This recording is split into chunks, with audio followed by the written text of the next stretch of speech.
ഒരു പാൻറ്റും കുപ്പായും ഇട്ട് ചുണ്ട് ചോപ്പിച്ച് കണ്ണെഴുതി മനുഷ്യന് പെൺകുട്ടിന്റെ കോലല്ലാതെ നടക്കണ കുറെ പെണ്ണുങ്ങൾ.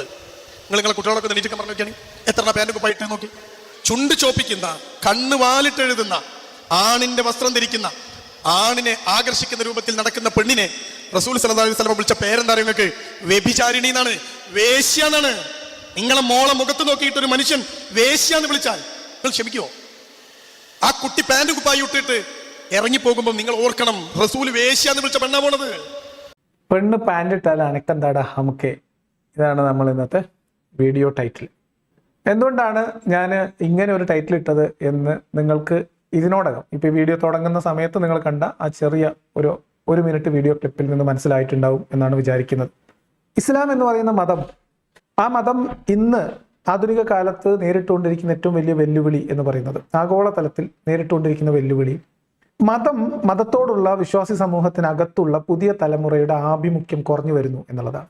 അതിൽ തന്നെ പ്രത്യേകിച്ച് മുസ്ലിം പെൺകുട്ടികൾ ഇസ്ലാമിനോടുള്ള അല്ലെങ്കിൽ മതപരത കുറഞ്ഞു വരുന്നു. മതത്തോടുള്ള ആ ഒരു മതത്തിന്റെ സമഗ്രാധിപത്യത്തിന് കീഴൊതുങ്ങാനുള്ള പ്രവണതയിൽ നിന്ന് അതിനെ മറികടക്കാൻ അവർ ശ്രമിക്കുന്നു. സമ്പൂർണമായിട്ട് മതത്തിന്റെ അടിമത്തത്തിന്, സ്ത്രീകളോടുള്ള മതത്തിന്റെ കാഴ്ചപ്പാടിനോട് പൂർണ്ണമായി കീഴൊതുങ്ങാനോ അതിനോട് പൊരുത്തപ്പെടാനോ കഴിയാത്ത തരത്തിൽ മുസ്ലിം സമൂഹത്തിലെ പെൺകുട്ടികൾ മാറിയിരിക്കുന്നു എന്നുള്ളതാണ്. ഈ അടുത്ത് പുറത്തു വന്ന വാർത്ത, ഞാൻ അതിന്റെ വിശദാംശങ്ങളിലേക്ക് പോയിട്ടില്ല. ഗൾഫ് രാജ്യങ്ങളിൽ നിന്ന് ഒരു രാജ്യത്തിന്റെ ഒരു രാജകുമാരി പരസ്യമായി മുത്തലാഖ് ചൊല്ലി സ്വന്തം ഭർത്താവിനെ ഉപേക്ഷിച്ചതായിട്ട് പ്രഖ്യാപിക്കുന്ന ഒരു വാർത്ത. അതിന്റെ പൂർണ്ണമായ വിവരങ്ങൾ ഞാൻ അതിലേക്ക് പോയിട്ടില്ലാത്തത് കൊണ്ടാണ് വന്ന് കണ്ടു. അപ്പൊ അതൊക്കെ ഒരു പ്രതീകമാണ്. ലോകത്തെമ്പാടും ഈ പ്രവണതയുണ്ട്, ലോകത്തെല്ലായിടത്തും ഈ പ്രശ്നങ്ങളുണ്ട്. കേരളത്തിലേക്ക് വന്നാൽ, കേരളത്തിലെ മുസ്ലിം മത സമൂഹത്തിനിടയിൽ ഇപ്പോൾ നേരിട്ടുകൊണ്ടിരിക്കുന്ന വലിയ പ്രശ്നം മുസ്ലിം പെൺകുട്ടികൾ വിവാഹത്തിന് ഒരുക്കമല്ല എന്നാണ്. വിവാഹത്തിന് അവർ സന്നദ്ധരല്ല. അതിന് പ്രധാനപ്പെട്ട കാരണം മുസ്ലിം പെൺകുട്ടികൾ അല്ലെങ്കിൽ മുസ്ലിം സ്ത്രീകളോടുള്ള മതപരമായ ഇസ്ലാമിന്റെ കാഴ്ചപ്പാട് തന്നെയാണ്.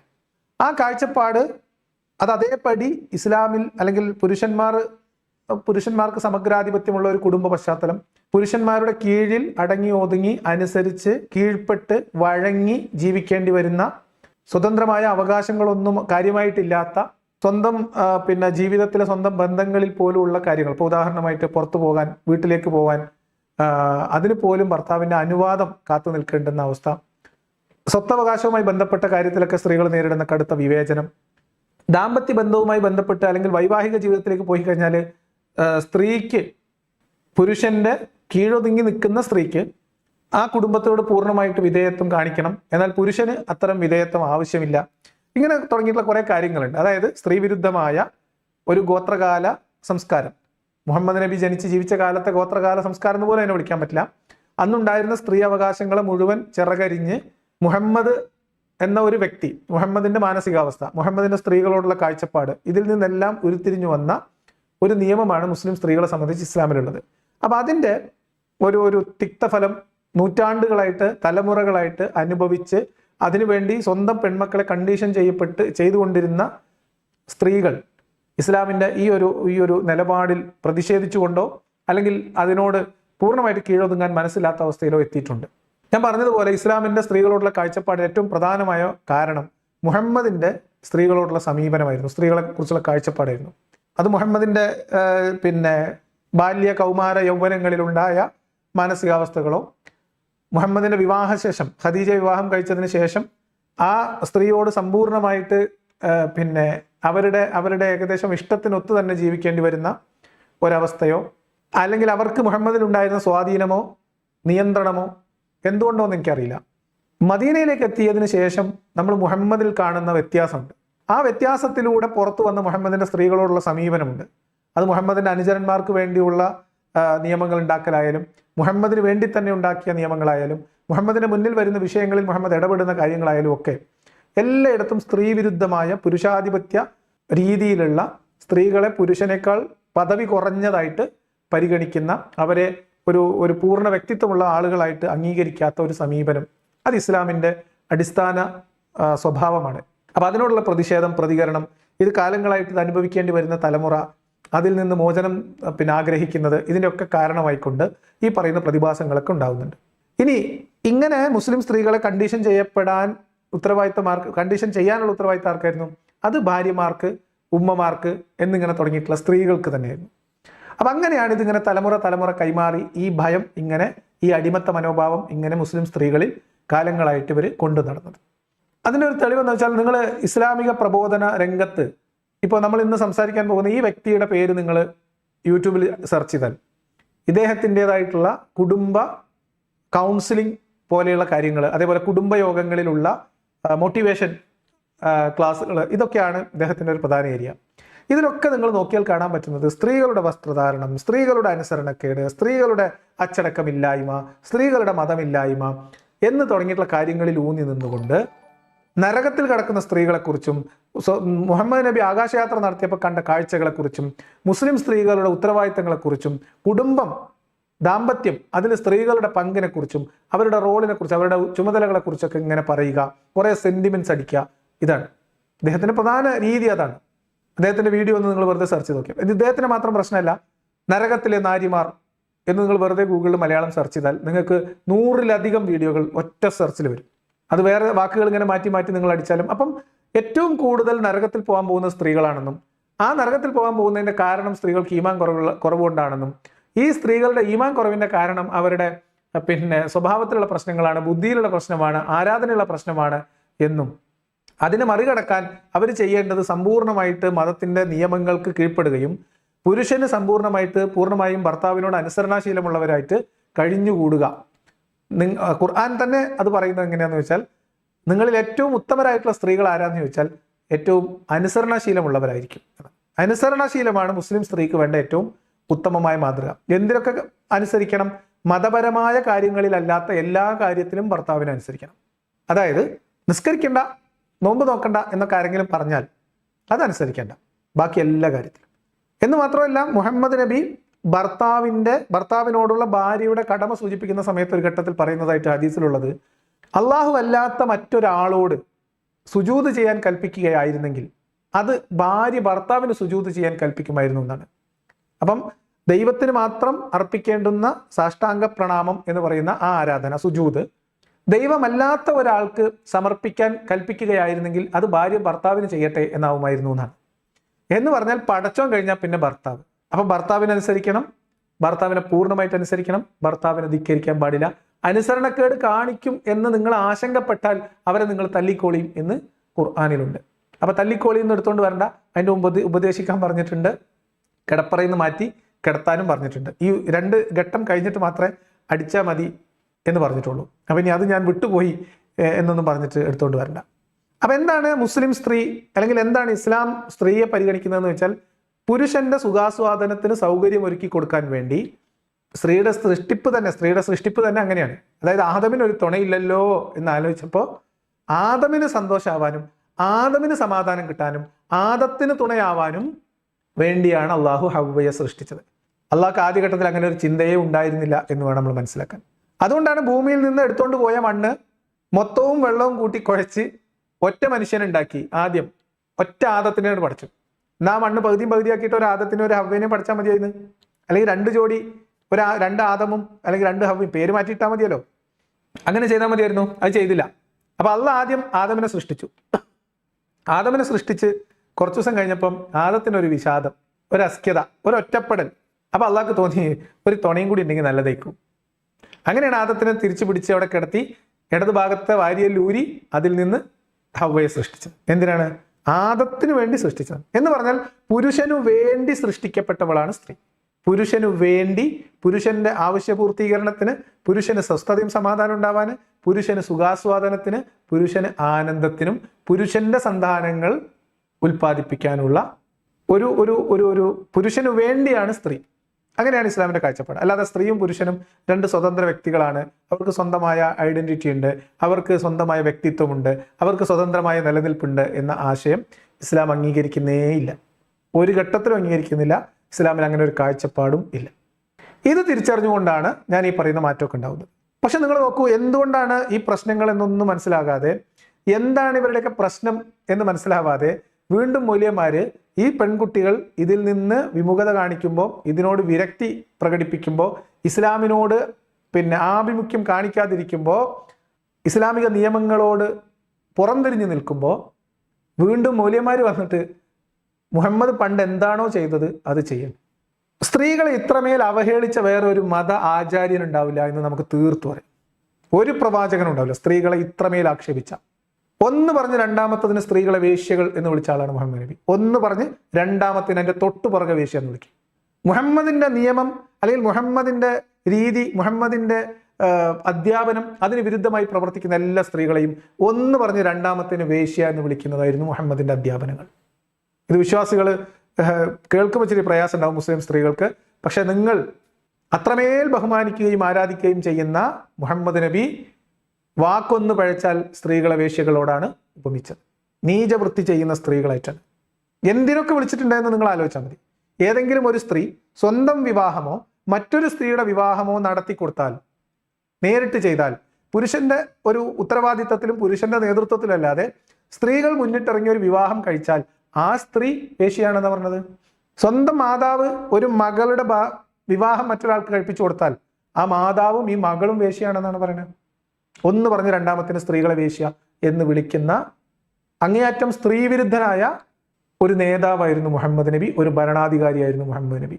ഇത് പൂർണ്ണ ബോധ്യത്തോടു കൂടി പറയുന്നതാണ്. അതുകൊണ്ട് നിങ്ങൾക്ക് എന്നോട് നീരസം തോന്നിയിട്ട് കാര്യമില്ല. സ്ത്രീകളെ വേശ്യകളോട് ഉപമിക്കുന്ന, നീചവൃത്തി ചെയ്യുന്ന സ്ത്രീകളോട് ഉപമിക്കുന്ന ഒരു 25-30 ഹദീസൊക്കെ ഒറ്റ സെർച്ചിൽ നിങ്ങൾക്ക് കിട്ടും. വെറുതെ ഒന്ന് സെർച്ച് ചെയ്താൽ മതി. ഇനി നന്മകളുടെ കാര്യങ്ങൾ, ഇപ്പം എന്തെങ്കിലും ഒരു കാര്യം, നല്ല കാര്യം ചെയ്താൽ അതിന് പുണ്യം കിട്ടുന്നതിൻ്റെ ഫള് വിശദീകരിക്കുന്നിടത്തും സ്ത്രീകളെ ഉപമിക്കും. ഒരു യഹൂദിയായ വേശ്യയായ ഒരു സ്ത്രീ തൻ്റെ തുകൽപാത്രത്തിലോ ചെരുപ്പിലോ വെള്ളം മരണാസന്നനായി കിടക്കുന്ന ഒരു നായയ്ക്ക് കൊണ്ടുകൊടുത്തപ്പോൾ അക്കാരണത്താൽ അവർക്ക് സ്വർഗം കിട്ടും എന്ന് പഠിപ്പിച്ചു എന്ന് പറഞ്ഞൊരു ഹദീസുണ്ട്. അതിലും സ്ത്രീ മോശക്കാരിയാണ് അല്ലെങ്കിൽ ഒരു തരത്തിലും ദൈവത്തിന്റെ പ്രീതി അർഹിക്കാത്തവളാണ് എന്ന് കാണിക്കാൻ വേണ്ടി സ്ത്രീയെ ഉപമിക്കുന്നത് വേശ്യയോടാണ്. അതുകൊണ്ട് അങ്ങേയറ്റം സ്ത്രീ വിരുദ്ധനായ ഒരു മത നേതാവാണ്, ഒരു മതസ്ഥാപകനാണ്, ഒരു പ്രവാചകനാണ് മുഹമ്മദ് നബി. അങ്ങേയറ്റം സ്ത്രീ വിരുദ്ധനാണ്. ഇസ്ലാമിക അതുകൊണ്ട് തന്നെ ആ മുഹമ്മദിലൂടെ പുറത്തു വന്ന ഇസ്ലാമിക നിയമം സമ്പൂർണ്ണമായും സ്ത്രീ വിരുദ്ധമാണ്. എവിടെയും നിങ്ങൾക്ക് സ്ത്രീകളുടെ സ്വന്തമായ നിലനിൽപ്പോ അവരുടെ ഒരു അവരുടെ ഇന്റഗ്രിറ്റിയോ അംഗീകരിക്കുന്നതായിട്ട് നിങ്ങൾക്ക് കാണാൻ പറ്റില്ല. ഇത് ഞാൻ പറയാൻ കാരണം എന്ന് വെച്ചാൽ 2 ദിവസം മുൻപ് എനിക്ക് ഒരു വീഡിയോ കിട്ടി. ആ വീഡിയോ ഞാൻ ആദ്യം കേൾക്കുമ്പോൾ തന്നെ കേട്ടിരിക്കാൻ കഴിയാത്ത തരം പദപ്രയോഗങ്ങളാണ്. വസ്ത്രധാരണത്തിന്റെ പേരിൽ പെൺകുട്ടികളെക്കുറിച്ച്, സ്വന്തം പെൺകുട്ടികളെക്കുറിച്ച്, മുസ്ലിം പെൺകുട്ടികളെക്കുറിച്ച് ഇസ്ലാമിക കുടുംബങ്ങൾ യോഗം ചേരുന്നിടത്ത് കുടുംബ സംഗമങ്ങളിൽ മതപണ്ഡിതർ എന്ന് വിശേഷിപ്പിക്കുന്ന അല്ലെങ്കിൽ ഡോക്ടർമാർ, മതഡോക്ടർമാർ വന്നിട്ട് സ്വന്തം മുന്നിലിരിക്കുന്ന ഉമ്മമാരുടെ പെൺകുട്ടികളെ വേശ്യകളെന്ന് പച്ചക്ക് വിളിക്കുന്ന അവസ്ഥ. അല്ലെങ്കിൽ മുഹമ്മദ് നബി അന്ന് വിളിച്ചിട്ടുണ്ട്, നിങ്ങളെ കുട്ടികളൊക്കെ വേശ്യ എന്ന് വിളിച്ചിട്ടുണ്ട് എന്ന് പറയുന്ന അവസ്ഥ. അത് കേട്ട് മിണ്ടാതിരിക്കേണ്ടി വരുന്ന സ്ത്രീജനങ്ങൾ. എന്ന് മാത്രമല്ല, എന്നെ ഞെട്ടിക്കുന്നത് ഇദ്ദേഹം ഈ അപ്ലോഡ് ചെയ്തിട്ടുള്ള വീഡിയോ, പെണ്ണ് പാൻറ്റിട്ടാൽ എന്നാണ് അദ്ദേഹത്തിന്റെ വീഡിയോയുടെ ടൈറ്റിൽ. അദ്ദേഹത്തിൻ്റെതായിട്ട് അപ്ലോഡ് ചെയ്യപ്പെട്ടിട്ടുള്ള വീഡിയോയുടെ ടൈറ്റിലാണ് ഞാൻ പറഞ്ഞത്, പെണ്ണ് പാൻറ്റിട്ടാൽ എന്നാണ്. അത് കണ്ടുകൊണ്ടിരിക്കുന്ന ആളുകൾ സ്വന്തം ഭാര്യമാരും മക്കളെയും കുറിച്ച് ഇത് പറയാൻ വേണ്ടി പൈസയും വണ്ടിക്കൂലിയും കോഴി ബിരിയാണിയും കൊടുത്ത് ഈ ചങ്ങാതിനെ കൊണ്ടുവന്ന് സ്റ്റേജിൽ കയറ്റിയ വാപ്പമാരും ഭർത്താക്കന്മാരും ആങ്ങളമാരും. അതിനേക്കാളൊക്കെ എന്നെ ഞെട്ടിച്ചെന്താണെന്ന് വെച്ചാൽ, ഇദ്ദേഹത്തിന്റെ ആ വീഡിയോയുടെ താഴെ പോയിട്ട് കമന്റ് ചെയ്ത പുരുഷുക്കൾ, മുസ്ലിം പുരുഷുക്കൾ ഉസ്താദിന് അഭിവാദ്യം അർപ്പിച്ചുകൊണ്ട്, അതായത് നിങ്ങളെ മുമ്പിൽ ഇരിക്കുന്ന നിങ്ങളെ പെൺകുട്ടികളൊക്കെ കുറിച്ച് മുഹമ്മദ് നബി പണ്ട് വേശ്യ എന്ന് പറഞ്ഞിട്ടുണ്ട് എന്ന് പറഞ്ഞപ്പം അതിൽ നിർവൃതി പൂണ്ടിട്ട് അതിൽ ഇവർക്ക് കോൾമയിര് വന്നിട്ട് ഈ ഉസ്താദിന്റെ വീഡിയോ അപ്ലോഡ് ചെയ്തതിന് താഴെ പോയിട്ട് ഇന്നത്തെ കാലത്ത് ആരും പറയാൻ മടിക്കുന്ന സത്യങ്ങൾ ഇത്രയും ധൈര്യത്തോടു കൂടി വിളിച്ചു പറഞ്ഞ ഉസ്താദെ നിങ്ങളാണ് പുലിക്കുട്ടി എന്നാണ്. ആലോചിച്ച് നോക്കണം, മുസ്ലിം സ്ത്രീകൾ അനുഭവിക്കുന്ന അപമാനത്തിന്റെ ആഴം. ഇസ്ലാം എന്ന് പറയുന്ന ഈ പ്രത്യയശാസ്ത്രത്തിനകത്ത് മുഹമ്മദ് എന്ന് പറയുന്ന അങ്ങേയറ്റം സ്ത്രീവിരുദ്ധനായ ഒരു മത നേതാവിന്റെ മതത്തിൽ, നിയമത്തിൽ, ആ ഒരു വ്യക്തിയെ മാത്രം കേന്ദ്രബിന്ദുവായിട്ട് മുന്നോട്ട് പോകുന്ന മതത്തിൽ മറ്റെല്ലാവരെക്കാളും ആ വ്യക്തിയിൽ ഉത്തമ മാതൃകയുണ്ട് എന്ന് പഠിപ്പിക്കപ്പെടുകയും ആ മുഹമ്മദിന്റെ സ്ത്രീവിരുദ്ധ മാതൃകകൾ പിൻപറ്റുന്ന മുസ്ലിം പുരുഷന്മാരുടെ കീഴിൽ വീടകങ്ങളിൽ ആ മുഹമ്മദ് ഉണ്ടാക്കി വെച്ച ഇസ്ലാമിക മത നിയമങ്ങൾ, ഒരു വളർത്തുമൃഗത്തിന് സമാനമായ മാത്രം അവകാശങ്ങൾ, ചെറിയ വ്യത്യാസങ്ങളൊക്കെ ഉണ്ടാവും കേട്ടോ, മനുഷ്യൻ ആണ് എന്നതിന്റെ പേരിലുള്ള ചെറിയ വ്യത്യാസങ്ങൾ ഉണ്ടാവും. അതിനപ്പുറത്തേക്ക് യാതൊരു അവകാശങ്ങളും ഇല്ലാത്ത മുസ്ലിം സ്ത്രീ, അവരുടെ ജീവിതം. എന്നിട്ട് ഇതിനെ മറികടക്കാൻ വേണ്ടി സ്വന്തം നിലക്ക് സമാധാനത്തോടെയും സ്വസ്ഥമായും സ്വന്തം കാലിൽ ആത്മാഭിമാനത്തോടെ ജീവിക്കാൻ വേണ്ടി വിദ്യാസമ്പന്നരായ ആധുനിക കാലത്തെ മുസ്ലിം പെൺകുട്ടികൾ തയ്യാറെടുത്ത് പുറത്തു വരുമ്പോൾ അവരെ സ്റ്റേജ് കെട്ടി മുഹമ്മദ് പണ്ട് വിളിച്ച വേശ്യാപ്രയോഗം നടത്തുന്ന അധമന്മാർ, നെറികെട്ടവന്മാർ, അവർക്ക് ചെല്ലും ചെലവും കൊടുത്ത്, അവർക്ക് തിന്നാനുള്ള വലിയ കൊയ് ബിരിയാണിയും വാങ്ങിക്കൊടുത്ത്, AC കാറിൽ 10,000 കൊടുത്തിട്ട് ഈ പെൺകുട്ടികളെ, ഉമ്മമാരെയും പെൺകുട്ടികളെയും സ്റ്റേജിലും ഇരുത്തിയിട്ട് അവരെ ചീത്ത വിളിക്കാനും തെറി വിളിക്കാനും, പണ്ട് മുഹമ്മദ് ഇങ്ങനെയൊക്കെ നിങ്ങളെക്കുറിച്ച് തെറി വിളിച്ചിട്ടുണ്ട് എന്ന് അവരെ ഓർമ്മിപ്പിക്കാനും പണം കൊടുക്കുന്ന രക്ഷിതാക്കൾ, ഭർത്താക്കന്മാര്, പിതാക്കന്മാര്. ഞാൻ അത്രയും പറഞ്ഞപ്പോൾ നിർത്തണം. ഇനി നിങ്ങളത് കേൾക്ക്, നിങ്ങൾ കേട്ടിട്ട് തീരുമാനിക്കും. എങ്ങനെയാണ് ഈ മതത്തിനകത്ത് മുസ്ലിം പെൺകുട്ടികൾക്ക് നിൽക്കാൻ പറ്റുക? നിങ്ങൾക്കറിയാലോ, കഴിഞ്ഞ ഏതാനും വർഷങ്ങളായിട്ട് കേരളത്തിൽ വളരെ ശക്തമായിട്ടുള്ള മാറ്റത്തിന് വേണ്ടിയിട്ടുള്ള മുറവിളി മുസ്ലിം സമൂഹത്തിനകത്തുനിന്നുണ്ട്. ഞാൻ മനസ്സിലാക്കുന്നത് സ്ത്രീ വിരുദ്ധമായ ഇസ്ലാമിക നിയമങ്ങളുടെയും ആ ഇസ്ലാമിക നിയമങ്ങൾ ഇംപ്ലിമെന്റ് ചെയ്യാൻ വേണ്ടി ശ്രമിക്കുന്ന മത പുരോഹിത, അല്ലെങ്കിൽ നമ്മൾ ഇങ്ങനെ പറയാം, പണ്ട് എന്താണ്, ഉലമ ഉമറ കൂട്ടായ്മകളുടെയും അവരുടെ പ്രയത്നങ്ങളുടെയും ഇരകളാക്കപ്പെടുന്ന വിശ്വാസികളായിട്ടുള്ള പെൺകുട്ടികൾ അവരുടെ വ്യക്തിത്വത്തിനും അവരുടെ അന്തസ്സിനും വേണ്ടി നടത്തുന്ന സമരമാണ് കല്യാണത്തിന് ഞങ്ങൾ തയ്യാറല്ല എന്ന തീരുമാനം എന്നാണ് ഞാൻ മനസ്സിലാക്കുന്നത്. അപ്പൊ ആ മാറ്റം അതിപ്പോഴും തിരിച്ചറിഞ്ഞിട്ടില്ല. ഞങ്ങളെ പെൺകുട്ടികളോട് എന്താണ് ചെയ്യുന്നത്, ഞങ്ങളുടെ മക്കളോട് എന്താണ് ചെയ്യുന്നത് എന്ന് തിരിച്ചറിയാൻ കഴിയാതെ പോകുന്ന രക്ഷിതാക്കളും ഭർത്താക്കന്മാരും. ഞാൻ കൂടുതൽ ഇനിയും പറയുന്നില്ല, പറയുമ്പോൾ ഒരുപാട് പറയേണ്ടി വരും. ചുരുക്കൾ നമുക്കൊന്ന് കേൾക്കാൻ പ്രയാസമുള്ള വാക്കുകളാണ്. പക്ഷെ ഇവരൊക്കെ ഈ 21ാം നൂറ്റാണ്ടിൽ കേരളത്തിന്റെ മണ്ണിൽ, ഇദ്ദേഹം കേരളത്തിലെ അറിയപ്പെടുന്ന കുടുംബയോഗങ്ങളിൽ കൗൺസിലിംഗ് നടത്തുന്ന ആളാണെന്ന് ആലോചിക്കണം. മുസ്ലിം ദമ്പതിമാർക്കിടയിൽ ഉണ്ടാവുന്ന ചെറിയ ചെറിയ പ്രശ്നങ്ങളിലൊക്കെ കൗൺസിലിംഗ് നടത്തുന്ന ഡോക്ടറാണ് എന്നാണ് ഇദ്ദേഹം അറിയപ്പെടുന്നത്. എന്ന് ആലോചിച്ച് നോക്കാം. അദ്ദേഹത്തിന്റെ വാക്കും അദ്ദേഹത്തിന്റെ രീതികളും അദ്ദേഹം എന്താ പറഞ്ഞു വെക്കുന്നതെന്ന് നമുക്ക് കേട്ടു വരാം. ഒരു പാന്റും കുപ്പായും ഇട്ട് ചുണ്ട് ചോപ്പിച്ച് കണ്ണെഴുതി മനുഷ്യനും പെൺകുട്ടിന്റെ കോലല്ലാതെ നടക്കണ കുറെ പെണ്ണുങ്ങൾ. നിങ്ങളെ കുട്ടികളൊക്കെ നീറ്റൊക്കെ പറഞ്ഞു നോക്കിയാണ് എത്ര പാന്റും കുപ്പായി ഇട്ട് നോക്കി. ഇവൻ എന്ത് കാര്യം, അങ്ങനെ തന്നെ പറയാം. ഒരിത്തിരി ബഹുമാനക്കുറവുണ്ട്, നിങ്ങൾ ക്ഷമിക്കുക. നിങ്ങൾ ആലോചിച്ച് നോക്ക്. പർദ്ദയെക്കുറിച്ച് പറയുമ്പോൾ, ഇസ്ലാമിക വസ്ത്രധാരണത്തെക്കുറിച്ച് പറയുമ്പോൾ, പർദ്ദ ഒരു നിർബന്ധ വസ്ത്രമല്ല എന്നും പർദ്ദ തന്നെ ധരിക്കണമെന്നില്ല എന്നും, ശരീരം ഇസ്ലാമിക നിയമം അനുസരിച്ച് ശരീരം മുൻകൈയും മുഖവും ഒഴികെയുള്ള ബാക്കി ശരീരഭാഗങ്ങൾ മര്യാദക്ക് മറച്ചാൽ മതി എന്നും ന്യായം പറയുന്നവർ, പെൺകുട്ടികൾ പാന്റും ഷർട്ടും ഇട്ട് നടക്കുന്നു എന്നാണ് ഈ ചങ്ങായിന്റെ പ്രശ്നം. എന്നിട്ട് മുന്നിലിരിക്കുന്ന രക്ഷിതാക്കളുടെ പറയുന്നത് പെൺകുട്ടികളൊക്കെ എഴുന്നേപ്പിച്ച് നിർത്തി നോക്കിയാണ്. എന്തിനാ പറയണ അറിയോ? പെൺകുട്ടികളൊക്കെ എഴുന്നേറ്റിച്ച് നിർത്തിയാല് ആൺകുട്ടിന്റെ മുടി വെട്ടിക്കാനും ഉമ്മ കഷ്ടപ്പെടുകയാണ്, പെൺകുട്ടിന്റെ മുടി നീട്ടാനും കഷ്ടപ്പെടുകയാണ് അല്ലേ? ഇനിയോ ബാക്കിൽ നിന്ന് നോക്കിയാല്, കോളേജിലൊക്കെ പോയിട്ട് ബാക്കിൽ നിന്ന് നോക്കിയാല് ആണാണോ പെണ്ണാണോ എന്ന് മനസ്സിലാവില്ല. ഇപ്പൊ ആൺകുട്ടിക്കും പെൺകുട്ടിക്കും ഒക്കെ ഒരേ കുപ്പായ. ബാക്കിൽ നിന്ന് നോക്കിയിട്ട് ആൺകുട്ടിയാണോ പെൺകുട്ടിയാണോ എന്ന് തിരിച്ചറിഞ്ഞിട്ട് ഇയാൾക്ക് എന്തിനാണ് സ്കൂളിൽ പോണ കുട്ടികളുടെ ബാക്കിൽ നോക്കാൻ നടക്കുന്നത്? നിങ്ങൾ എന്തിനാണ് ബാക്കിൽ നിന്നും ഫ്രണ്ടിൽ നിന്നും സൈഡിൽ നിന്ന് നോക്കുന്നത്? കുട്ടികൾ സ്കൂളിൽ പോണവരല്ലേ, അവർ സ്കൂളിൽ പോട്ടെ. കോളേജിൽ പോകുന്നവരല്ലേ, അവർ കോളേജിൽ പോട്ടെ. ഡോക്ടർക്ക് എന്താ റോഡ് സൈഡിൽ കാര്യം? കുട്ടികളെ ബാക്കിൽ നിന്ന് കണ്ട ആൺകുട്ടിയാണോ പെൺകുട്ടിയാണോ എന്ന് തിരിച്ചറിയുന്നില്ല എന്ന്? അല്ല, ഇയാളെ പോലെയുള്ള ആളുകൾക്ക് അതിലെന്ത് കാര്യം? ഓരോ കുട്ടികൾ അവരവർക്ക് ഇഷ്ടമുള്ള അവരവർക്ക് പറ്റുന്ന വസ്ത്രങ്ങളിൽ ധരിക്കുക. അത് അവർ കൂടുതൽ ചർച്ച ചെയ്യേണ്ട ആരോടാ? അവരുടെ വീട്ടിലുള്ള ഉമ്മാനോടോ വാപ്പാനോടോ? അവരോടൊക്കെ ഡിസ്കസ് ചെയ്ത് അവരുടെ തൃപ്തിയും ഇഷ്ടമുണ്ടെങ്കിൽ, അല്ലെങ്കിൽ അവരുടേതായ രീതിയിൽ അവരുടെ ഉപദേശ നിർദ്ദേശങ്ങൾ അനുസരിച്ചുകൊണ്ട്, അല്ലെങ്കിൽ അവർ തമ്മിലുള്ള ഒരു പൊതുധാരണയുടെ അടിസ്ഥാനത്തിൽ, ചെറിയ കുട്ടികളെ കുറിച്ചാണ് പറയണേ, അവരിട്ടിട്ട് പോകുന്ന ഡ്രസ്സിന്റെ പുറകിൽ പോയി നിന്നിട്ട് ആണാണോ പെണ്ണാണോ എന്ന് തിരിയുന്നില്ല എന്ന് സ്റ്റേജ് കെട്ടി വിളിച്ചു പറയാൻ ഇയാൾക്ക് ഉസറും പുളിയില്ലേ? നിങ്ങൾ എന്തിന്റെ ഡോക്ടറാണ്? കുടുംബം പരിപാടിയിൽ, കുടുംബയോഗത്തിൽ ഇസ്ലാമിക കുടുംബജീവിതത്തിന്റെ മഹത്വം വിശദീകരിക്കാൻ ക്ലാസ് എടുക്കാൻ വന്ന ആളാണ്. ആലോചിക്കണം. ആൺകുട്ടികൾ ഇപ്പൊ ബ്ലൗസ് ആണല്ലോ ഇടുന്നത്. നിങ്ങൾ കണ്ടില്ലേ ഒരു ബ്ലൗസ്? എന്നിട്ടൊക്കെ കൂടി വെല്ലിപ്പാന്റെ ഒരു ജീൻസ് വീതിയുള്ള. പെൺകുട്ടികളോ?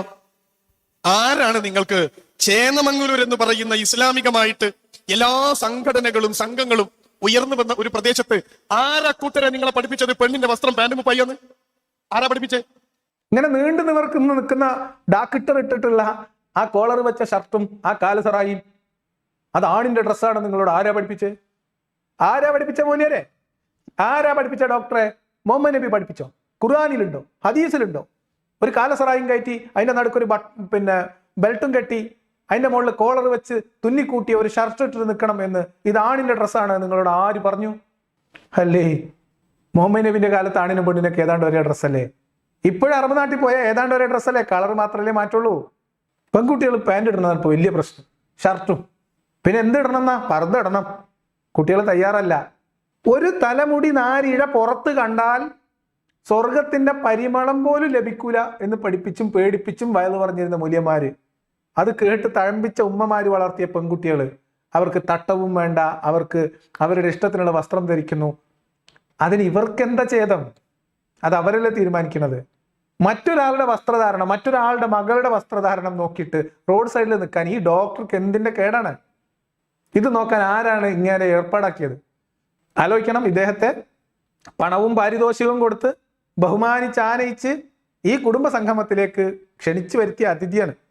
എന്തിനാ അതിഥിയെ ക്ഷണിച്ചു വരുത്തുന്നത്? സ്വന്തം മാനി പങ്ങന്മാര് സ്റ്റേജിന്റെ മുന്നിലിരുത്തി ഇതുപോലത്തെ തെറി പറയിപ്പിക്കാൻ. എന്നിട്ട് അതിന് തക്ബീർ വിളിക്കാൻ പുറത്ത് യൂട്യൂബിൽ ദീനിയായ ആങ്ങളമാരും ബാപ്പാരും. ചുണ്ട് ചോപ്പിക്കുന്ന, കണ്ണ് വാലിട്ടെഴുതുന്ന, ആണിന്റെ വസ്ത്രം ധരിക്കുന്ന, ആണിനെ ആകർഷിക്കുന്ന രൂപത്തിൽ നടക്കുന്ന പെണ്ണിനെ റസൂൽ സല്ലല്ലാഹു അലൈഹി വസല്ലം വിളിച്ച പേരെന്താ നിങ്ങൾക്ക്? വ്യഭിചാരിണി എന്നാണ്, വേശ്യ എന്നാണ്. മുഹമ്മദ് തന്നെ വിളിക്കും വേണം. 12.5 മുക്കിയ വെള്ളി ഇടത്തെ പോക്കറ്റിലും വലത്തെ പോക്കറ്റിലും ഓരോ സെറ്റ് വെച്ചിട്ട് തോട്ടങ്ങളായ തോട്ടങ്ങളും കൂടാരങ്ങളായ കൂടാരങ്ങളിലും രാത്രി സന്ദർശനത്തിന് പോവുകയും ഇടവും വലവും തേപ്പ് കിട്ടുകയും ചെയ്തിരുന്ന ഒരു മാന്യദേഹം തന്നെ വിളിക്കണം. റോട്ടിൽ അണിഞ്ഞൊരുങ്ങി പോകുന്ന, കാണുമ്പോൾ പുരുഷൻ ആകർഷണം തോന്നുന്ന തരത്തിൽ വസ്ത്രം ധരിച്ചു പോകുന്ന സ്ത്രീകളെല്ലാം വേശ്യകളാണ്. പൊന്നാര ചങ്ങായിമാരെ, നിങ്ങൾ പുറത്തിറങ്ങിയിട്ട് റോട്ടിലേക്ക് നോക്കുമ്പോൾ റോട്ടിൽ കാണുന്ന പെണ്ണുങ്ങളൊക്കെ വേശ്യയാണെന്ന് നിങ്ങൾക്ക് തോന്നുന്നത് എന്തുകൊണ്ടാ? നിങ്ങളെ തലച്ചോറ് ശരിയല്ലാത്തോണ്ടല്ലേ? നിങ്ങളെ സ്വഭാവം ഞരമ്പ് ശരിയല്ലാത്തോണ്ടല്ലേ? അത് മുഹമ്മദിന് തോന്നിയാലും നിങ്ങൾക്ക് തോന്നിയാലും ഡോക്ടർക്ക് തോന്നിയാലും മോലിയാർക്ക് തോന്നിയാലും ഒക്കെ കണക്കല്ലേ? അതോ മുഹമ്മദിന് തേപ്പ് കിട്ടിയതിൽ നിന്ന് അദ്ദേഹത്തിന് ഉണ്ടായിട്ടുള്ള അസ്വസ്ഥത കൊണ്ട് അദ്ദേഹം എല്ലാവരെയും ചീത്ത വിളിച്ചാണോ? ഇനി ആ നൂറ്റാണ്ടിലെ അന്ന് മുഹമ്മദ് നബി അങ്ങനെ ഒരു വിടുവായത്തം പറഞ്ഞിട്ടുണ്ടെങ്കിൽ തന്നെ ഈ 21-ാം നൂറ്റാണ്ടിൽ 2024 സ്റ്റേജുമ കയറി നിന്നിട്ട് ഡോക്ടറാണ് എന്നും പറഞ്ഞ് അവകാശപ്പെടുന്ന ഒരാള് ഇതുപോലത്തെ പദപ്രയോഗങ്ങൾ മുന്നിലിരിക്കുന്ന സ്ത്രീകളെ നോക്കി പറയാൻ പാടുണ്ടോ? ഇങ്ങനെയൊക്കെ വന്ന് സ്വന്തം മുന്നിൽ നിന്നിട്ട് നിങ്ങളെ കുട്ടികൾ നടക്കണ പോലെയൊക്കെ പണ്ട് നബി വേശ്യ എന്ന് വിളിച്ചിട്ടുണ്ട് എന്ന് പറഞ്ഞ ആള് അവിടുന്ന് ബിരിയാണിയും തിന്നിട്ട് സുലൈമാനിയും കുടിച്ചിട്ട് ഇറങ്ങിപ്പോയെങ്കിൽ മുസ്ലിം സ്ത്രീകളെ, പുരുഷന്മാരെ, നിങ്ങളെ വിധി എന്നല്ലാണ്ട് എന്താ പറയാ? പണ്ട് കോഴിക്കോട്, ഇപ്പൊ അടുത്തൊരു കാലത്ത് കോഴിക്കോട് ഒരു ബിസിനസ് മോട്ടിവേഷന് പോയിട്ട് ഒരു ചങ്ങാതി അവിടുന്ന് ഇറങ്ങിപ്പോകുന്നത് കണ്ടില്ലേ? തെണ്ടികളെ എന്ന് വിളിച്ചു ബിസിനസ്സുകാരെ. അപ്പൊ അത് ഇഷ്ടപ്പെടാത്ത ചില ആളുകൾ അതിനോട് പ്രതികരിച്ചു. ആൾ അവിടുന്ന് പരിപാടി അവസാനിപ്പിച്ച് പോരേണ്ടി വന്നു. ആളുകളൊക്കെ ഏറ്റെടുത്തു. വിളിച്ചു വരുത്തിയ ആളുകൾ, പണം കൊടുത്ത് കൊണ്ടുവന്ന ആളുകൾ, അവര് ആതിഥേയരെ തെറി വിളിച്ചിട്ട് അങ്ങനെ അങ്ങ് പോകാൻ പറ്റുമെന്നായിരുന്നു അവരുടെ പ്രശ്നം. പക്ഷെ നിങ്ങൾ ഇവിടെ നോക്കൂ, സ്വന്തം കുടുംബത്തിലുള്ള ഉമ്മയും പെങ്ങളും ഭാര്യയും മക്കളും പേരക്കുട്ടികളൊക്കെ ഇരിക്കുന്നിടത്ത് മുത്തനബി ഇങ്ങളെയൊക്കെ പണ്ട് വേശ്യാന്ന് വിളിച്ചിട്ടുണ്ട് എന്ന് പറഞ്ഞിട്ട് ഒരു തട്ടുകേടുമില്ലാതെ ആ ഡോക്ടർ നടന്നു പോയി എന്ന് പറഞ്ഞാൽ ഇതാണ് മുസ്ലിം സ്ത്രീകളുടെ അവസ്ഥ. അത്ര പറഞ്ഞാൽ മതി. ഇസ്ലാം എങ്ങനെയാണ് സ്ത്രീകളെ കാണുന്നത് എന്നതിന് ഈ ചങ്ങാതി പറഞ്ഞത് തന്നെ മതി തെളിവ്. ഇനി അദ്ദേഹം അതിന്റെ വിശദീകരണം പറഞ്ഞുകൂടി കേട്ടോളെ. നിങ്ങളെ മോളെ മുഖത്ത് നോക്കിയിട്ട് ഒരു മനുഷ്യൻ വേശ്യാന്ന് വിളിച്ചാൽ നിങ്ങൾ ക്ഷമിക്കുമോ? ആ കുട്ടി പാന്റും കുപ്പായി ഇട്ടിട്ട് ഇറങ്ങി പോകുമ്പോൾ നിങ്ങൾ ഓർക്കണം, റസൂല് വേശ്യാന്ന് വിളിച്ച പെണ്ണാ പോണത്. സഹിക്കും. പെങ്ങളെ പോലെ മുഖത്ത് നോക്കിയിട്ടല്ലേ പോലെ മക്കളെ വേശ്യാന്ന് വിളിച്ചത്. മുഹമ്മദ് നബി വിളിച്ചു എന്നാണ് നിങ്ങളെ പദം. മുഹമ്മദ് നബി വിളിച്ചു എന്ന് പറഞ്ഞാൽ പിന്നെ ഇനി എന്താ? നോക്കൂ, ഇതിനോട് പ്രതികരിക്കാൻ കഴിയാതെ ഇത് കേട്ട് അപമാനഭാരത്താൽ തല താഴ്ത്തിയിരിക്കേണ്ടി വരുന്ന സ്ത്രീയുടെ പേരാണ് മുസ്ലിം സ്ത്രീ. വേറെ ഏതെങ്കിലും ഒരു വേദിയിൽ കയറി നിന്നിട്ട് എന്റെ മുന്നിലിരിക്കുന്ന ആളുകൾ നിങ്ങൾ ഇങ്ങനെയൊക്കെ ഡ്രസ്സ് ചെയ്താൽ അതിന്റെ അർത്ഥം വേശ്യാന്നാണ്, ഇത് പണ്ട് ഞങ്ങളെ മൊലിയാരി പറഞ്ഞിക്കണമെന്ന് പറഞ്ഞാൽ ഇറങ്ങി പോവോ? വേറെ എവിടെന്നെങ്കിലും പോവോ? സമൂഹം വെറുതെ വിടുവോ? പക്ഷെ ഇവർ പ്രതികരിക്കില്ല. കാരണം എന്താ? മുത്തറസൂല് വിളിച്ചു കൊണ്ടുവന്നാ. മുത്തറസൂല് വിളിച്ചു കൊണ്ട് പിന്നെ ഒന്നും പറയാനില്ലല്ലോ. മുത്തറസൂൽ എന്താണോ വിളിച്ചത് അതാണ് ശരി. ആലോചിക്കാം. പൈസ കൊടുത്ത് വാങ്ങിക്കൊടുക്കുന്ന ബാപ്പ കുളിപ്പ് വേണ്ടേ? അത് ഇടിച്ച് കുട്ടികളെ പുറത്ത് കിടക്കണം ഉമ്മ കുളിപ്പ് വേണ്ടേ? ഉമ്മ കുറെ മക്കനി പറഞ്ഞിട്ട് നടന്ന സ്വർഗം കിട്ടുന്ന ആരങ്ങളോട് പറഞ്ഞത് പോരാ, ഈ മക്കളെയും കൂടി ആ പർദ്ദന്റെ ഉള്ളിൽ കുത്തി നിറച്ചാലേ സ്വർഗം കിട്ടുള്ളൂ. ഉളുപ്പുണ്ട ചങ്ങായിമാരെങ്ങൾക്ക് ഉണ്ടോ? നൂറ്റാണ്ടുകൾ എത്രയായി നിങ്ങൾ ഈ പെൺകുട്ടികളെയും ആൺകുട്ടികളെയും ചെറിയ പ്രായം തൊട്ട് ഈ മതം തലയിൽ കുത്തിവെക്കാൻ തുടങ്ങിയിട്ട്? 3 വയസ്സും 4 വയസ്സുള്ള പെൺകുട്ടികളെ, പിഞ്ചു കുട്ടികള്, അവർക്ക് ഏറ്റിയാ പൊങ്ങാത്ത പർദ്ദയും മഫ്തയും ഇട്ട് റോഡിന്റെ സൈഡിൽ കൂടി നടക്കണ നിങ്ങൾ കണ്ടിട്ടില്ലേ? കണ്ടീഷൻ ചെയ്യുകയാണ്. അങ്ങനെ കണ്ടീഷനിങ്ങിന് വിധേയരായ പെൺകുട്ടികൾ ഇവിടുത്തെ നാട്ടിലെ അവസ്ഥ കൊണ്ട്, ഇവിടുത്തെ സാമൂഹ്യ അവസ്ഥ കൊണ്ട് 4 അക്ഷരം പഠിച്ച് സ്വന്തത്തെക്കുറിച്ചൊരു ബോധ്യമുണ്ടായി, അവരുടെ വ്യക്തിത്വത്തെക്കുറിച്ച് ബോധ്യമുണ്ടായി, കാര്യങ്ങൾ മനസ്സിലാക്കാനും പഠിക്കാനും പക്വതയെത്തുന്ന പ്രായത്ത് അവരവർക്ക് ഇഷ്ടമുള്ള വസ്ത്രം ധരിക്കാൻ തയ്യാറാവുന്നു. നിങ്ങൾ 3 വയസ്സ് മുതൽ കണ്ടീഷൻ ചെയ്തിട്ടും മതം പഠിപ്പിച്ചിട്ടും നരകം പറഞ്ഞ് പേടിപ്പിച്ചിട്ടും തീയിന്റെ മക്കനെ ഇടേണ്ടി വരും എന്ന് പറഞ്ഞ് പേടിപ്പിച്ചിട്ടും പെൺകുട്ടികൾ തട്ടം തലയിൽ നിന്ന് അഴിച്ചു മാറ്റുന്നു എങ്കിൽ നിങ്ങളുടെ മതം ഈ പുതിയ തലമുറയ്ക്ക് ഇത്രയേ ആവശ്യമുള്ളൂ എന്ന് മനസ്സിലാക്കുക. ഇത് പഴകി പുളിച്ച ഒരു ഗോത്ര നിയമമാണ്. അങ്ങേയറ്റത്തെ ഫ്രസ്ട്രേഷനിലൂടെ ജീവിച്ചു പോയ ഒരു ഒരു ഒരു നേതാവിൻ്റെ മനോവിഭ്രാന്തികൾ മാത്രമാണ് നിയമങ്ങളായിട്ട് എഴുതി വെക്കപ്പെട്ടിട്ടുള്ളത്. അല്ലെങ്കിൽ ഏതെങ്കിലും ഒരു നേതാവ് സ്വന്തം അണികളെ നിങ്ങൾ അങ്ങനെ ചെയ്ത നിങ്ങൾ വേശ്യകളാണ്, നിങ്ങൾ ഇങ്ങനെ ചെയ്ത നിങ്ങൾ വേശ്യകളാണ്, സ്പ്രേ അടിച്ച് പുറത്തു പോകുന്നവർ വേശ്യകളാണെന്ന് മുഹമ്മദ് നബി പറഞ്ഞിട്ട്, സുഗന്ധദ്രവ്യങ്ങൾ അടിച്ച് പുറത്തിറങ്ങി പോകുന്നവർ വേശ്യകളാണ്. ആലോചിക്കണം, അക്രമം കാണുന്നവരൊക്കെ വേശ്യകളാണെന്ന് തോന്നുന്ന ഒരു മാനസികാവസ്ഥയാണ്. അതൊരു രോഗമാണ്.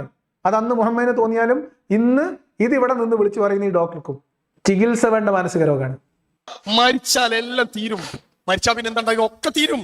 ഇല്ലാമിൻ സലാസ, റസൂല് 3 എണ്ണം ഒഴികെ എന്ന് പറഞ്ഞ എണ്ണി. എന്താ എണ്ണിയെന്നറിയോ? ആ സ്വതക്കത്തുൽ ജാരിയ. ചേന്നമംഗലൂരിൽ വന്നിട്ട് ഞാൻ ഇതിന് അർത്ഥം പറയില്ല. ആ സ്വതക്കത്തുൽ ജാരിയ. രണ്ടാമത് എന്താ പറഞ്ഞത്? വൈൽമുൻയുൻതഫിഉ. മൂന്നാമത് എന്താ പറഞ്ഞാൽ നിങ്ങൾക്ക് വലതുൻ സ്വാലിഹുൻ യദഉ ലഹു, നിങ്ങൾക്ക് വേണ്ടി പ്രാർത്ഥിക്കുന്ന സന്താനങ്ങൾ. ആര്? ഈ പാനുകുപ്പായിട്ട് നടക്കുന്ന പെൺകുട്ടിയോ? എന്താ പാനുകുപ്പായിട്ട് ഇറങ്ങുന്ന പെൺകുട്ടി പ്രാർത്ഥിച്ച അള്ളാഹ്ക്ക് സ്വീകരിക്കൂലേ? അള്ളാന്റെ ചെവിക്ക് കേറൂലേ? അതോ അള്ളാഹ് ഉത്തരം കൊടുക്കൂലേ? ഇച്ചങ്ങായിന്റെ പ്രശ്നം പാന്റും കുപ്പായം ലിപ്സ്റ്റിക്കുമാണ്. പാന്റും കുപ്പായം ലിപ്സ്റ്റിക്കും ഇതന്നെയായിരുന്നു മുജാഹിദ് ബാലുശ്ശേരിന്റെ കേട്. മുജാഹിദ് ബാലുശ്ശേരി പിന്നെ എങ്ങനെ ഹോസ്റ്റലിലേക്ക് പോകുന്ന കുട്ടികളെയും വരുന്ന കുട്ടികളെയും ഞാൻ നോക്കിക്കുന്നത്. ഹോസ്റ്റലിലേക്ക് പോകുമ്പോൾ, ഹോസ്റ്റലിൽ നിന്ന് ഇറങ്ങുമ്പോൾ അവർക്ക് ഡ്രസ്സ് ഉണ്ട്, കുറച്ചാണ് പോയാൽ അവർക്ക് പർദ്ദല്ല, പിന്നെ ലിപ്സ്റ്റിക് ഉണ്ട്. ഈ ചെങ്ങായിമാർക്ക് ഇതന്നെ പണിയും. എന്നിട്ട് ഇത് സ്റ്റേജ് കെട്ടി വിളിച്ചു പറയാം. നാട്ടുകാർ കേൾക്കുന്ന ഒരു ബോധെങ്കിലും വേണ്ട ചെങ്ങായിമാരെ. ഉളുപ്പുണ്ടോ? സ്വന്തം സമുദായത്തിൽപ്പെട്ട, സ്വന്തം കൂട്ടത്തിൽപ്പെട്ട, കുടുംബത്തിൽപ്പെട്ട പെങ്ങന്മാരെയും ഇമ്മാനെയും വേശ്യ എന്ന് വിളിച്ച് നടക്കുക. അല്ലെങ്കിൽ നിങ്ങളെ പ്രവാചകൻ പണ്ട് അങ്ങനെ വിളിച്ചിരുന്നു എന്ന് പറഞ്ഞാൽ അതിൽ ഊറ്റം കൊണ്ട് അത് ആവർത്തിച്ച് നടക്കുക. അത് സ്റ്റേജിൽ കയറി മൈക്ക് കെട്ടി വിളിച്ചു പറയാം. പ്രതികരിക്കാൻ ശേഷിയില്ലാതെ അപമാനമാരത്താൽ തല കുനിഞ്ഞിരിക്കുന്ന സ്ത്രീകളുടെ മുഖത്ത് നോക്കി നിങ്ങളെപ്പോലുള്ള ആൾക്കാരെ പണ്ട് മുത്തുനബി വേശ്യെന്ന് വിളിച്ചുക്കണോ, വേശ്യെന്ന് വിളിച്ച പെൺകുട്ടിയാണ് നിങ്ങളതാ പോണത് എന്ന് പറയാം, ഒരു ഉളുപ്പുമില്ലാതെ. എന്നിട്ട് ഓല് വെച്ചുണ്ടാക്കിയ ബിരിയാണി മൂക്കുമുട്ട തിന്നിട്ട് അവിടെ നിന്ന് ഇറങ്ങിപ്പോരും ചെയ്യാം. പ്രതികരിക്കാൻ ആരാ ഉള്ളത് നിങ്ങൾക്ക്? നിങ്ങളെ ഭർത്താവും നിങ്ങളുടെ പിതാവും നിങ്ങളെയും പ്രതികരിക്കും നിങ്ങൾ വിചാരിക്കുന്നുണ്ടോ? വിചാരിക്കണ്ട. കാരണം ഈ ചങ്ങാതിന്റെ വീഡിയോ അപ്ലോഡ് ചെയ്തതിന്റെ താഴെ പോയിട്ട് അത്തരം ആങ്ങളമാരും വാപ്പമാരും എഴുതി വെച്ച കമന്റ് ഓരോ മുസ്ലിം പെൺകുട്ടിയും വായിക്കണം. ഓരോ മുസ്ലിം പെൺകുട്ടിയും ഇദ്ദേഹത്തിന്റെ വീഡിയോ കണ്ട് വായിക്കണം. അതിന്റെ താഴെ ഓരോ പിതാവും ആങ്ങളമാരും എഴുതി വെച്ച കമന്റ് വായിക്കണം. അപ്പോഴാണ് നിങ്ങൾക്ക് നിങ്ങളുടെ വീടകത്തും ഇസ്ലാം എന്ന് പറയുന്ന സുരക്ഷിതമായ മതത്തിനകത്തും നിങ്ങളുടെ അന്തസ്സിനും അഭിമാനത്തിനും എത്രമേൽ വില കൽപ്പിക്കുന്നുണ്ട് എന്ന് മുസ്ലിം പെൺകുട്ടികൾ മനസ്സിലാക്കുക, ഉമ്മമാര് മനസ്സിലാക്കുക. നിങ്ങളെ സ്വന്തം മക്കളെയാണ് ഈ ചങ്ങാതി അവിടെ നിന്ന് വേശ്യ എന്ന് വിളിച്ചിറങ്ങിപ്പോയത്. അത് മുത്തുനബി വിളിച്ചു എന്ന ജാമ്യം എടുത്തിട്ട് പറയുന്നു എന്ന് മാത്രമേ ഉള്ളൂ. അബ്ദുള്ള അബ്ബാസിലും കൂട്ടരും പുട്ടിയടിച്ച് അവതരിപ്പിക്കുന്ന ഇസ്ലാം അല്ല ഇസ്ലാം. ഇതുപോലെയുള്ള ആളുകൾ ആവേശം കയറി വിളിച്ചു പറയുന്നതിലൂടെ പുറത്തു വരുന്നതാണ് ഇസ്ലാമിന്റെ സ്ത്രീകളോടുള്ള കാഴ്ചപ്പാട്. നമ്മൾ പ്രശ്നക്കാരനാവും. ഒരു വിശ്വാസിയും പ്രതികരിക്കാൻ പോകുന്നില്ല. ഒരു മൊലിയാരും ഇത് തെറ്റായി ചങ്ങാതി ഇങ്ങനെ പറയാൻ പാടില്ലായിരുന്നു എന്ന് പറയുന്നില്ല. സ്ത്രീകളെ ആക്ഷേപിക്കുന്ന വർത്തമാനമാണത്, സ്ത്രീവിരുദ്ധമായ പരാമർശമാണ് എന്ന് പറഞ്ഞ ആരും ഇദ്ദേഹത്തിനെതിരെ പരാതി കൊടുക്കാനും പോകുന്നില്ല. ഒരു മുസ്ലിം പെൺകുട്ടിയും ഞങ്ങളെ ആക്ഷേപിച്ചു എന്നോ ഞങ്ങളെ അപമാനിച്ചു എന്നോ പറഞ്ഞിട്ട് പരാതി കൊടുക്കാൻ പോകുന്നില്ല. കാരണം നിങ്ങൾക്കതിന് വകുപ്പില്ല. കാരണം നിങ്ങളുടെ മതനേതാവ് പഠിപ്പിച്ച ഒരു കാര്യം ആവർത്തിക്കുകയാണ് ഈ ചങ്ങാതി ചെയ്തത്. അതുകൊണ്ട് നിങ്ങൾക്കത് സഹിക്കല്ലാതെ വേറെ മാർഗമില്ല. അപ്പൊ ഇങ്ങനെ സഹിക്കുന്ന സ്ത്രീകളുടെ, പെൺകുട്ടികളുടെ, പുതിയ തലമുറയുടെ പ്രതികരണമാണ് കല്യാണത്തിന് തയ്യാറല്ല എന്ന പ്രതിഷേധമെന്ന് ഞാൻ ന്യായമായും സംശയിക്കുന്നു. അതവർക്ക് ചെയ്യാൻ പറ്റും, അത് അവരുടെ ജീവിതമാണ്. മതത്തിന്റെ നിയമം കൊണ്ട് മറികടക്കാമെങ്കിലും രാജ്യത്തിന്റെ നിയമം അവർക്ക് തുണയാകുന്നു എന്നുള്ളതാണ്. അതാണ് അവരുടെ സുരക്ഷിതത്വ ബോധം. ഇസ്ലാമല്ല. 8 വയസ്സിലും 10 വയസ്സിലും തോന്നുന്ന രീതിയിൽ തോന്നുന്ന ആൾക്ക് കെട്ടിച്ചു കൊടുക്കുന്ന സമ്പ്രദായം രാജ്യത്തിന്റെ നിയമം മാറിയതുകൊണ്ട് നടക്കാത്തത് കൊണ്ട് മുസ്ലിം പെൺകുട്ടികൾ പള്ളിക്കൂടം കാണാൻ തുടങ്ങിയതാണ്. ആ വിവാഹപ്രായം പടിപടിയായി 18ലേക്കും പിന്നെ 21ലേക്കും എത്തുമ്പോൾ മുസ്ലിം പെൺകുട്ടികളുടെ മുമ്പിൽ പഠനത്തിനുള്ള സൗകര്യങ്ങൾ തുറന്നു വെക്കപ്പെടുകയാണ്. അങ്ങനെ മുസ്ലിം പെൺകുട്ടികൾ ലോകം മനസ്സിലാക്കുന്നു, വിവരം ഉണ്ടാവുന്നു, വിദ്യാഭ്യസിക്കുന്നു, നാട് കാണുന്നു, മറ്റു മനുഷ്യരെ കാണുന്നു. അവർക്ക് അവരെക്കുറിച്ചുള്ള ആത്മാഭിമാനം ഉണ്ടാകുന്നു, അവരുടെ വ്യക്തിത്വത്തെക്കുറിച്ചുള്ള ബോധമുണ്ടാകുന്നു. അപ്പോഴാണ് ഇത്തരം പ്രതികരണങ്ങൾ. ഈ വിടുവായത്തം പറഞ്ഞ് ഈ വേശ്യ എന്ന് വിളിച്ച് നടക്കുന്ന മൊലിയന്മാര്, ഈ മനോനിലയുള്ള, ഈ ചങ്ങാതിക്ക് ജയ് വിളിച്ച് കമന്റ് എഴുതുന്ന മനോനിലയുള്ള പുരുഷന്മാരുമായിട്ട് വിവാഹബന്ധത്തിന് ഞങ്ങൾ തയ്യാറല്ല എന്ന് മുസ്ലിം പെൺകുട്ടികൾ നിലപാടെടുക്കുന്നതിനേക്കാളും വലിയ പ്രതിഷേധം ഇതിന് വരാനുമില്ല. അതുകൊണ്ട് മുസ്ലിം സ്ത്രീകളെ തുല്യ അന്തസ്സുള്ള വ്യക്തികളായിട്ട് പരിഗണിക്കാൻ നിങ്ങളുടെ മതനേതാവ് എന്ത് പറഞ്ഞിട്ടുണ്ടെങ്കിലും മുസ്ലിം ഉമ്മത്തിന്റെ മുമ്പിൽ, മുസ്ലിം യുവതയുടെ മുമ്പിൽ, യുവാക്കളുടെ മുമ്പിൽ അവരുടെ ഡിഗ്നിറ്റിയെ, അന്തസ്സിനെ, അഭിമാനത്തെ വകവെച്ചു കൊടുക്കുക, അതിനെ റെസ്പെക്ട് ചെയ്യുക എന്നതല്ലാത്ത ഒരു മാർഗവും നിങ്ങളുടെ മുമ്പിലില്ല. കല്യാണത്തിന് തയ്യാറാവുന്ന പെൺകുട്ടികൾ പോലും ഭർത്താവിന്റെ, കെട്ടാൻ പോകുന്ന ചെറുക്കന്റെ മതം എത്രത്തോളം ഉണ്ട് എന്ന് അളന്നിട്ടാണ് കല്യാണത്തിന് സമ്മതിക്കുന്നത്. അവരുടെ നിബന്ധനകൾ നേർക്കുനേർ ഭർത്താവിനോടോ ഭർത്താവിന്റെ കുടുംബാംഗങ്ങളോടോ വിളിച്ചു പറയാവുന്ന പക്വതയിലേക്ക് മുസ്ലിം പെൺകുട്ടികൾ വളർന്നു കഴിഞ്ഞിട്ടുണ്ട്. അപ്പോഴും ചില കണ്ടീഷൻ ചെയ്യപ്പെട്ട, അതിൽ നിന്ന് പുറത്തു കടക്കാൻ പറ്റാത്ത, അല്ലെങ്കിൽ ഈ മുസ്ലിം സമുദായത്തിനകത്ത് തന്നെ ഈ തരം പ്രശ്നത്തിൽ ഒന്നുമില്ലാത്ത പ്രിവിലേജ്ഡ് ആയിട്ടുള്ള ചില സ്ത്രീ സിംഹങ്ങൾ, പെൺരത്നങ്ങൾ ഇറങ്ങിയിട്ട് ഈ മുസ്ലിം പെൺകുട്ടികളൊക്കെ ഏറ്റവും സുരക്ഷിതരാണ്, പർദ്ദ എന്നൊക്കെ പറഞ്ഞാൽ ഏറ്റവും സുരക്ഷിതമായ വസ്ത്രമാണ് എന്ന് ന്യായീകരിച്ച് നടക്കുന്ന പല വക്കീലന്മാരെ നമ്മൾ കാണും. അത് നിങ്ങൾ കാര്യമാക്കണ്ട. അവർ അതിന് ചുമതലപ്പെടുത്തപ്പെട്ട ഉദ്യോഗസ്ഥർ മാത്രമാണ് ഈ മൊലിയാരെ പോലെ. കാരണം അവരെ വേദിയിലേക്ക് വിളിക്കും, അവർ മോട്ടിവേഷൻ ക്ലാസ് കൊടുക്കും, ഇവർക്ക് ബാക്കിൽ കൂടി 5000-10,000 കൊടുക്കും, ബിരിയാണിയും കൊടുക്കും, ഓര് പോവും. അപ്പൊ അതുകൊണ്ട് നിങ്ങളുടെ മുമ്പിൽ വേറെ രക്ഷയൊന്നുമില്ല. ഇതിൽ ഏറ്റവും രസകരമായ കാര്യം എന്താ അറിയോ? മരിച്ചു കഴിഞ്ഞാൽ ആകെ ബാക്കിയാവുന്നത് പാൻറ് ഷർട്ട് ഇടാതെ പർദ്ദട്ട് നടന്നിരുന്ന പെൺകുട്ടികളുടെ പ്രാർത്ഥനയാണ് എന്നാണ് മൊലിയർ പറഞ്ഞത്. ഇനി ഇങ്ങനെയൊക്കെ ഉണ്ടായാൽ ഈ കാലഘട്ടത്തിലെ കുടുംബജീവിതത്തിന്റെ പ്രതിസന്ധി, മക്കളെ വളർത്തുന്ന പ്രതിസന്ധി, ഇതിനെക്കുറിച്ചൊക്കെ നല്ല ധാരണ ഉള്ള ആളാണ് ഡോക്ടർ ഇട്ടാ. അതുകൊണ്ട് ഒന്ന് കേട്ടോളി. പെൺകുട്ടികളെ കാണാൻ ഒരു പെണ്ണിന്റെ കോലല്ലോ, നിങ്ങൾ കണ്ടില്ലേ? ഒരു ഭംഗിയുള്ള കുട്ടിനെ കാണൂല, എന്തോ ഒരു കോലം. ആൺകുട്ടിനെ കാണാനാണെങ്കിൽ പെണ്ണിന്റെ കോലം, താടിയില്ല, മീശയില്ല, ഓൻ കൊറിയൻ, പെൺകുട്ടി കൊറിയൻ. വേഷവിധാനങ്ങളെ കുറിച്ചോ വസ്ത്രധാരണത്തെ കുറിച്ചോ നമ്മളെ കുറിച്ച് എന്തെങ്കിലും പറഞ്ഞാൽ ഭയങ്കര പ്രശ്നം. ആ മീശയും പഠിച്ച് താടിയും വെട്ടി ഒതുക്കാതെ നീട്ടി വലുതാക്കി അതിമ കുറെ മൈലാഞ്ചിയും പൊത്തിയ ഭയങ്കര ചേലായി. ഇത് നമ്മൾ പറഞ്ഞാലോ ബോഡി ഷെയ്മിങ് ആയി. മനസ്സിലായോ? മുസ്ലിം പെൺകുട്ടികളോ ആൺകുട്ടികളോ എന്തെങ്കിലും മുടി വെട്ടുകയോ വളർത്തുകയോ താടി നീട്ടുകയോ വടിക്കുകയോ ചെയ്താൽ ഇവർക്ക് എന്തും വിളിച്ചു പറയാം. എന്നാൽ ഇവർ ഈ കോലം കെട്ടുന്നത് 6-ാം നൂറ്റാണ്ടിൽ അന്ന് കെട്ടിയ കോലം ഇന്നും കെട്ടണം എന്ന് പറഞ്ഞിട്ട് അത് കിതാബ് തപ്പി നോക്കി അതിന്റെ നീളവും വാലും വീതിയും അളവും ഒക്കെ എടുത്ത് വിടുന്നിട്ട് ഇവരുടെ താടിയും മുടിയും മീശയും കണ്ണിൽ എന്താണ് ആ സാധനത്തിന്റെ പേര് അറിയണവരെഴുത്, സൂർമയാ, ഇതൊക്കെ വരച്ച് നടന്ന ഭയങ്കര കോലായി. നമ്മൾ പറഞ്ഞ പ്രശ്നം ഇവർക്ക് പിന്നെ എന്തും പറയാം. കാരണം മുസ്ലിം പെൺകുട്ടികളെയല്ലേ, ചോദിക്കാനും പറയാനും ആരും വരില്ല. എന്നിട്ടോ 10ാം ക്ലാസ് കഴിയുന്ന ഒരു ആൺകുട്ടിയോട് നിങ്ങൾ ചോദിച്ചു നോക്ക്, മോനെ നീ +1ഉം +2 ഒക്കെ പഠിച്ചിട്ട് എന്താ പരിപാടി? ഉടനെ ആൺകുട്ടി പറയും പോണം എങ്ങട്ട്, ഒന്നുകിൽ യൂറോപ്പ്, കാനഡ, ഓസ്ട്രേലിയ, അല്ലെങ്കിലോ ബാംഗ്ലൂര്, മൈസൂർ. അപ്പൊ നാട്ടിൽ ശരിയാവില്ല. എന്താ ഇവിടെ ശരിയല്ല? ഇവിടെ എന്താ ശരിയില്ലാത്ത? ബാപ്പ നിയന്ത്രിക്കും, ഉമ്മ നിയന്ത്രിക്കും, അതൊന്നും എനിക്ക് ഇഷ്ടമല്ല. നീ പെൺകുട്ടിയോട് ചോദിച്ചോക്ക് എന്താ ഇഷ്ടം? ഇവിടെ കാറ്റൂല, ഹോസ്റ്റൽ ദൂരെ. അപ്പൊ ഇങ്ങനെ നടക്കാം. എങ്ങട്ടാ നിങ്ങൾ ഈ കുട്ടികളെ പോയിട്ടാണ്? എങ്ങട്ടാ ജി പറഞ്ഞു പോണത്? കുട്ടികൾ പോകും. കാരണം എന്താ, ഇത് ഇപ്പോഴും തിരിഞ്ഞിട്ടില്ല. ഈ സാമൂഹ്യ ശാസ്ത്ര ഡോക്ടർക്ക് പോലും തിരിഞ്ഞിട്ടില്ല. ഈ കൗൺസിലിംഗ് വിദഗ്ധർ പോലും തിരിഞ്ഞിട്ടില്ല ഈ കുട്ടികളുടെ അവസ്ഥ എന്താന്നുള്ളത്. ഇപ്പോഴും ഓല് ഇവിടുന്ന് രക്ഷപ്പെടാൻ ശ്രമിക്കുന്നു എന്ന പരാതി, അതിൽ ഓലെ കുറ്റപ്പെടുത്തല്, എന്നിട്ട് രക്ഷിതാക്കളെ കുറ്റം പറയാ. അല്ലാതെ നിങ്ങളെപ്പോലുള്ള ആൾക്കാരെ സ്വഭാവം നാക്കും നന്നല്ലാത്തതുകൊണ്ടാണ് കുട്ടികൾ പോകുന്നത് നിങ്ങൾക്ക് അറിയില്ല. നിങ്ങൾ കെട്ടിപ്പിടിച്ചുകൊണ്ട് നടക്കുന്ന മതത്തിന്റെ കുണം കൊണ്ടാണ് ഇവർ പുറത്തു പോകുന്നത് നിങ്ങൾക്ക് തോന്നിയിട്ടില്ല. മുസ്ലിം പെൺകുട്ടികൾ കല്യാണത്തിന് സമ്മതിക്കാത്തതിന്റെ കാരണം ഇസ്ലാമിന്റെ ഫിഖ്ഹാണ് എന്ന് തിരിച്ചറിയാത്ത മൗലിയമാരും ഇതേപോലത്തെ ഡോക്ടർമാരുമാണ് ഇസ്ലാമിന്റെ അന്ത്യം കുറിക്കാൻ പോകുന്നത് ഇവിടെ. പിന്നെ നമ്മളെ ബാസിലിക്കാനെ പോലെയുള്ള കുറച്ച് പ്രബോധകരും നല്ല കോലം. നമുക്ക് ജീവിതത്തിന് ഭീഷണിയായിക്കൊണ്ടിരിക്കുന്ന ഉത്തരാധുനിക കാലഘട്ടത്തിൽ ആർട്ടിഫിഷ്യൽ ഇന്റലിജൻസിന്റെ ലോകത്ത് ജീവിച്ചുകൊണ്ടിരിക്കുന്ന പ്രിയപ്പെട്ട രക്ഷിതാക്കൾ തിരിച്ചറിയുക, ലോകത്ത് ഇന്ന് ഏറ്റവും അധികം പ്രശ്നമുള്ളത്, ഭീഷണിയുള്ളത് മക്കളെ വളർത്തലിലാണ് എന്ന് നിങ്ങൾ ഓർക്കണം. അതുകൊണ്ട് ഈ കുടുംബം എന്ന ഈ ആശയത്തെ കൃത്യമായി മുന്നോട്ട് കൊണ്ടുപോവാൻ ചില വഴികൾ, ആ വഴികൾ അറിഞ്ഞുകൊണ്ട് നിങ്ങൾ മുന്നോട്ട് പോകണം. അതിന് ഏറ്റവും നല്ല വഴി പറഞ്ഞു തരാൻ അറിയുന്ന കേരളത്തിലെ ഏറ്റവും വിദഗ്ധനായ ഒരു ഡോക്ടർ ഇന്നിപ്പോൾ ഇദ്ദേഹം ഉള്ളൂ. ഇദ്ദേഹം പറഞ്ഞു തരുന്ന പോലെ നിങ്ങൾ കുടുംബം മുന്നോട്ട് കൊണ്ടുപോകാൻ നോക്കിയാൽ മതി. ഒക്കെ കൊഞ്ഞാട്ട ഇത് കുടുംബം മുന്നോട്ട് കൊണ്ടുപോകാൻ വഴി പറഞ്ഞു കൊടുക്കാൻ വന്ന ഡോക്ടറാണ്. മുന്നിലിരിക്കുന്ന പെൺകുട്ടികളെയും ഉമ്മമാരെയും അവരെ മക്കളെയും 6-ാം നൂറ്റാണ്ടിൽ മുഹമ്മദ് വിളിച്ചു എന്ന് പറഞ്ഞിട്ട് നിങ്ങളെയൊക്കെ കുട്ടികളെ കുറിച്ചാണ് പണ്ട് മുഹമ്മദ് നബി വേശ്യ എന്ന് പറഞ്ഞത് എന്ന് പറഞ്ഞിട്ട് അന്തസ്സില്ലാത്ത ഉളുപ്പ് കെട്ട വർത്താനം പറഞ്ഞിട്ട് ഈ ചങ്ങാതി കുടുംബം എങ്ങനെയാ കൊണ്ടുപോകേണ്ടതെന്ന് പഠിപ്പിച്ചു കൊടുത്തിട്ട് ആ കോലത്തിൽ കുടുംബം കൂടി കൊണ്ടുപോയാൽ നല്ല മട്ടം ഉണ്ടാവും, നല്ല ചേലായിരിക്കും. ഒന്ന് പരീക്ഷ വയ്ക്കുള്ളൂ. മുസ്ലിങ്ങളാണ് എന്ന് പറയുകയും ഈ ജീവിതത്തിൽ ഒരു ഇസ്ലാമികത ഇല്ലാതെ പോവുകയും ചെയ്യുക വലിയ പ്രശ്നമാണ്, വലിയ പ്രശ്നം. അവിടെ നിന്നുകൊണ്ടാണ് കുടുംബം എന്ന ആശയത്തെക്കുറിച്ച് നമ്മൾ ചർച്ച ചെയ്യേണ്ടത്. അതെ, ഇസ്ലാമില്ലാതാവുന്നു എന്നുള്ള ബേജാറ് നിന്നുകൊണ്ട്, ഇസ്ലാമില്ലാതെ മക്കൾ വളരുന്നല്ലോ എന്ന ബേജാറിൽ നിന്നുകൊണ്ട് നിങ്ങൾ ഇസ്ലാമിക കുടുംബം എന്ന കൺസെപ്റ്റിനെ കുറിച്ച് ചർച്ചിച്ചുകൊണ്ടിരുന്നുള്ളൂ. കുട്ടികൾ ഓസ്ട്രേലിയയിലും കാനഡയിലും പോകും, ബാക്കിയുള്ളവർ ബാംഗ്ലൂരിലും ഡൽഹിയിലും ഹോസ്റ്റലിലേക്ക് പെൺകുട്ടികളും പോകും. മൂലയർ കുട്ടികൾ ദർസ് പഠിച്ച കുട്ടികളും താടിയിൽ മൈലാഞ്ചിട്ട് കിടക്കുന്ന കാക്കാമാർക്ക് 2ാമത്തെ കല്യാണം കഴിഞ്ഞിട്ട് 1ാമത്തെ കല്യാണത്തിന് തന്നെ പെൺകുട്ടികളെ കിട്ടാത്ത അവസ്ഥ ഉണ്ടാവും. അപ്പൊ ഇസ്ലാമിക കുടുംബജീവിതത്തിന് ഏതാണ്ട് ഒരു തീരുമാനമാവും. അതുകൊണ്ട് നിങ്ങൾ ശ്രമിച്ചോളി. എല്ലാ കുടുംബങ്ങളിലും ഇദ്ദേഹത്തെ പോലെയുള്ള ആൾക്കാരെ കൊണ്ടുപോയിട്ട് ഓരോരോ ക്ലാസ് കൊടുത്താൽ ആ കുടുംബത്തിലുള്ള പെൺകുട്ടികൾ തൽക്കാലം രക്ഷപ്പെടും എന്നാണ് എനിക്ക് നിങ്ങളോട് പറയുള്ളത്. കാരണം കുട്ടികൾ അത് കേട്ട് സഹിച്ചിരിക്കുമെങ്കിലും ഇതിനോട് എങ്ങനെയാണ് പ്രതികരിക്കേണ്ടതെന്നൊക്കെ അറിയാവുന്ന പെൺകുട്ടികളാണ് ഇന്നത്തെ കാലത്തുള്ളത് എന്ന് തന്നെയാണ് ഞാൻ മനസ്സിലാക്കുന്നത്. അപ്പൊ അതുകൊണ്ട് ഇത് കേട്ട് കഴിഞ്ഞപ്പോൾ ഇതിനോടൊന്ന് പ്രതികരിക്കാതിരിക്കാൻ തോന്നിയില്ല.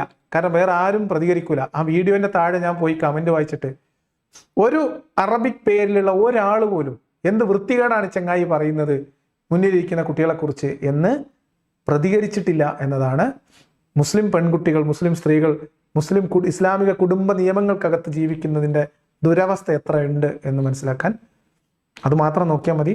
അതുകൊണ്ട് അവരോടുള്ള സഹാനുഭൂതി പ്രകടിപ്പിച്ചുകൊണ്ട് അവർക്ക് ഇതിൽ നിന്നൊക്കെ മോചനം ഉണ്ടാവട്ടെ, അവർക്ക് പ്രതികരിക്കാൻ കഴിയട്ടെ, അവരുടെ വ്യക്തിത്വവും അന്തസ്സും അവരുടെ എന്താ പറയുക, അവർ ആത്മാഭിമാനമൊക്കെ ഉയർത്തിപ്പിടിച്ച് പുറത്തു വരാനും പ്രതികരിക്കാനും സ്വന്തം നിലക്ക് അവരുടെ ജീവിതം കെട്ടിപ്പടുക്കാനും മുസ്ലിം പെൺകുട്ടികൾക്ക് സാധ്യമാകട്ടെ എന്ന് ആശംസിക്കുന്നു.